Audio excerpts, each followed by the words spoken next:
స్థానిక జనవరుల శాఖ మంత్రి వర్యులు డాక్టర్ నిమ్మల రామానాయుడు గారు రేపు బర్త్డే శుభాకాంక్షలు చెప్తూ ఆయన ఒక స్థానిక మినిస్టర్ అయినప్పటికైనా బర్త్డే చేసుకోవటానికి అంగీకరించుకోకుండా అంటే ప్రజల్ని ఇబ్బంది పెట్టకూడదని అంటే ప్రజలు బర్త్డే అంటే కనుక నాకు తెలిసి పాలకొల్లు నియోజకవర్గంలో 56 లక్షల రూపాయలు ఖర్చు పెట్టి ఆయనకి పుట్టినరోజులు వేడుకలు చేస్తే ఆయన కొంతమంది ఆనందపడతారు. ఈయనైతే ఆనందపడే మనసు అయితే కాదు.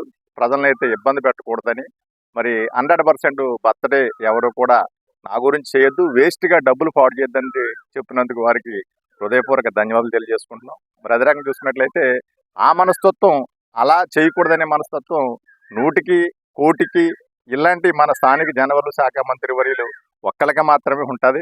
అందరూ ఏంటంటే నా పుట్టినరోజు వేడుకలు బాగా చేయాలని ఆశిస్తారు. కానీ అయితే స్థానిక జనవరుల శాఖ మంత్రి వర్యులు అలా చేసి మనిషి కాదు. అంటే నా నియోజకవర్గం అంటే ఒక ఫ్యామిలీ లాగా భావించి నా ఫ్యామిలీలో డబ్బులు ఖర్చు పెట్టకూడదు, వేస్ట్గా అని చెప్పి నిర్ణయం తీసుకున్నందుకు వారికి హృదయపూర్వక ధన్యవాదాలు తెలియజేసుకుంటున్నాం. మరి అదే రకంగా చూసుకున్నట్లయితే ఈరోజు ఒక శంకుస్థాపనలకు కానీ లేదా ఓపెనింగ్లు కానీ వెళ్తే కనుక అందరూ కూడా బొకేలు తెలియజేస్తున్నారు అవాస్తవంగా. కొన్ని రోజులు చూశాడు ఆయన, ఈ బొకేలు వల్ల ఉపకారం ఉంది మనకి, అవి పువ్వులు పట్టుకొని తెస్తున్నారు, 2 రోజుల్లో కుళ్ళిపోతున్నాయి. అలా కాకుండా మీరు ఫ్రూట్స్ కానీ కూరగాయలు కానీ పట్టుకొస్తే కనుక ఎవరికొకరికి ఇస్తానని చెప్పారు.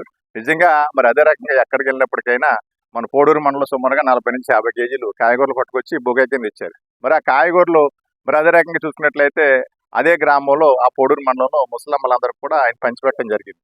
అంటే ఆయన ఉద్దేశం ఏంటంటే ఖర్చు పెట్టిన దానికి వాల్యూ ఉండాలి, ₹1 ఖర్చు పెట్టామంటే వాల్యూ ఉండాలి అనే ఆలోచనతో మరి ఇలాంటి మంచి మంచి కార్యక్రమాలను చేస్తున్నాడు ఆయన. మరి అదే రంగు చూసుకున్నట్లయితే మరి ఇక పుట్టినరోజే కాకుండా సహజంగా ఏ రాజకీయ నాయకుడైనా మరి జనవరి 1కి ఇంటి దగ్గర టిఫిన్లు పెట్టి టెంట్ వేసి స్టేజీ కట్టి వచ్చిన వాళ్ళకి అందరికీ మర్యాదలు చేసుకుని ఆ బొకేలు తీసుకుని ఆ పక్కనెట్టుకుని ఇలా చేస్తారు సహజంగా.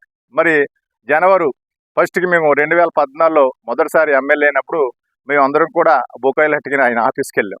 ఆఫీస్కి వెళ్తే ఎమ్మెల్యే గారు ఏరంటే లేరు లేరు లేరు.